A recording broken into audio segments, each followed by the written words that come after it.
Baba Soul, Born Elder, Black Light, Phenomenal. Cyberspace Ministry, the Aboriginal Universal Supreme Conscious Council of the Elders kicking. Something that should cause deep thought to you, you know. We can't let anyone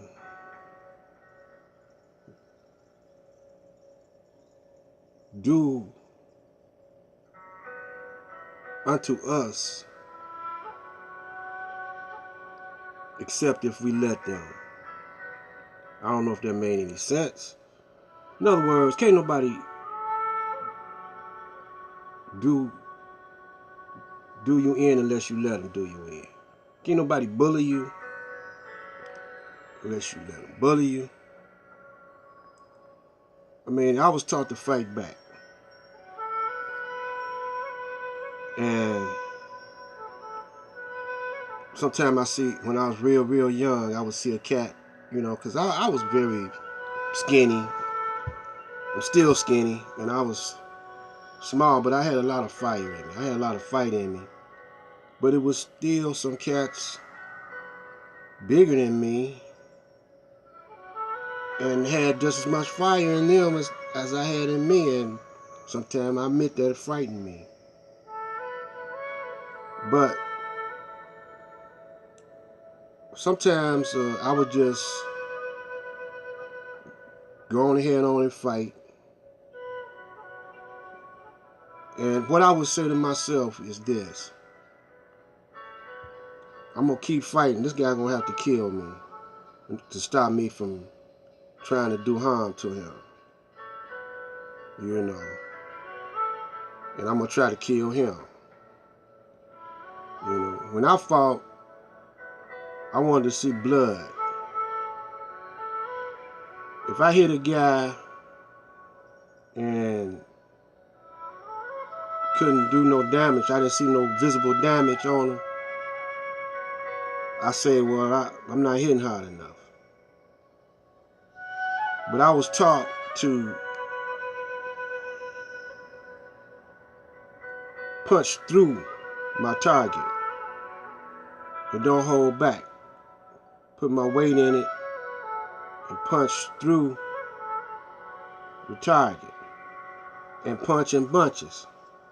Because the first one, you know,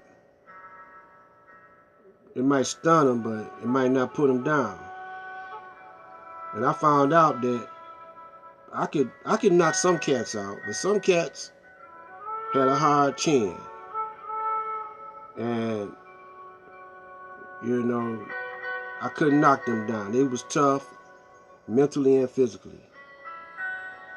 And I didn't have to fight like that, but my face, I had sensitive skin. My face used to wep up, you know, and it looked like I was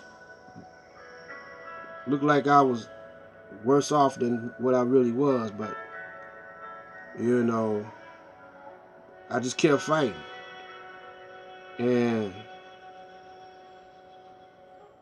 you know, my father taught me how to fight. He used to sit me on his knee and we watch Friday night fights every Friday night. And he was sort of like an athlete. My father was an athlete. He wanted to be a professional ball player or whatever. But he got married and had to settle for a factory. But he still played ball on the weekends and sports on the weekends. And he turned out to be a professional golfer. Won trophies and everything like that. But he taught me how to fight. Me and him used to fight until one day I hit him in his nuts. And he told me, I was a little bit bigger then. He said, no, we ain't fighting no more because I'm going to have to knock you out, boy. Which he ended up almost doing. So, when I seen that movie, Hustle and Flow, and the brother said, it's not how big the dog in the fight is, but how big the fight in the dog is. I adopted that. I should, that wasn't around when I was coming up, but that sums it up. Whoever you are, whatever you are, you got fight in you. It's not how big you are, but it's about the size of bigness. Wait. It's not how big the fighter is, but how big the size of the fight that's in the fighter.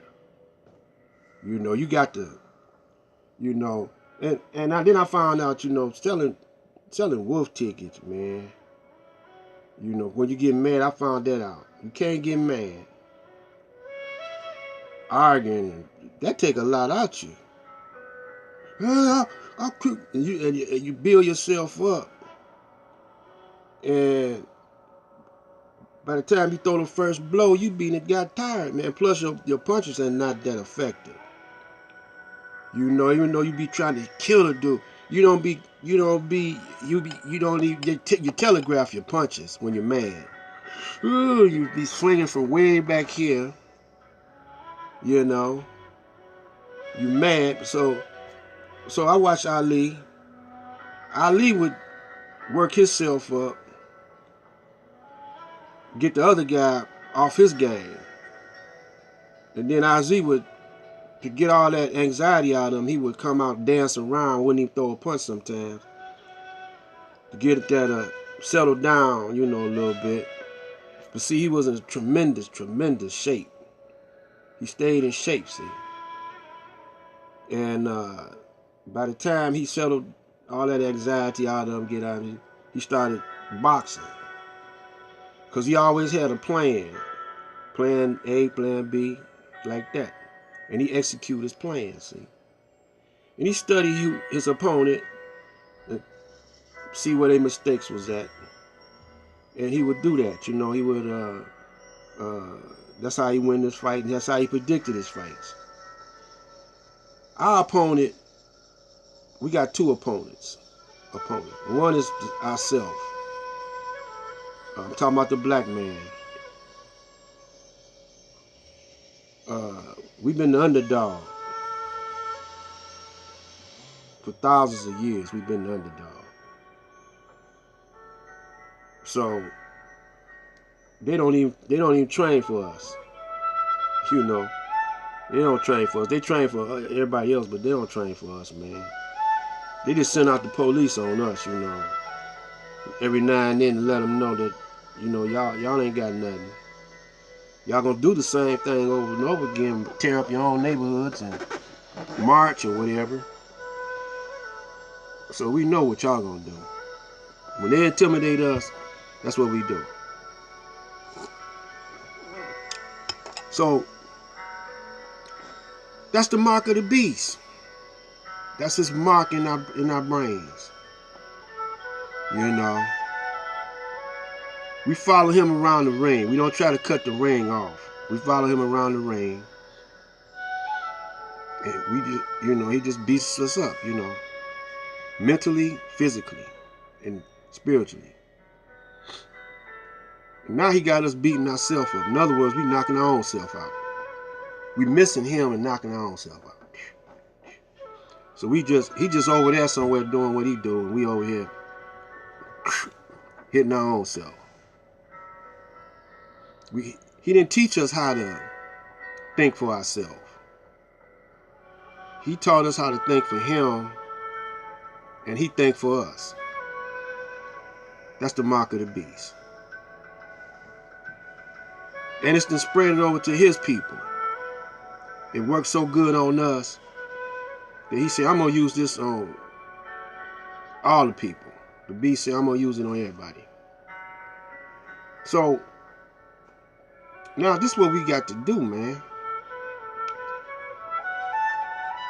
What's his weakness?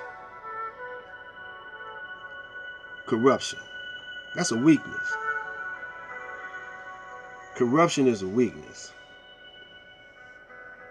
What's our strength?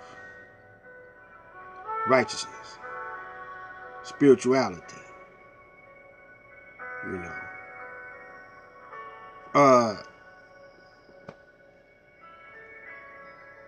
We call ourselves gods, and we was like the pharaohs. We call ourselves pharaohs, which might not be the proper name, but we just, you know, a legend in our own minds right now. So what we gonna have to do? You got to get right. That's strength. You got to try to love yourself and don't love your neighbor's wife or your buddy's girlfriend. Look, man, it's at least about maybe 5 to 10 women to every one guy. Guys up in jail raping each other, man. They'll tell you that they off right there. When guys on YouTube beef with one another,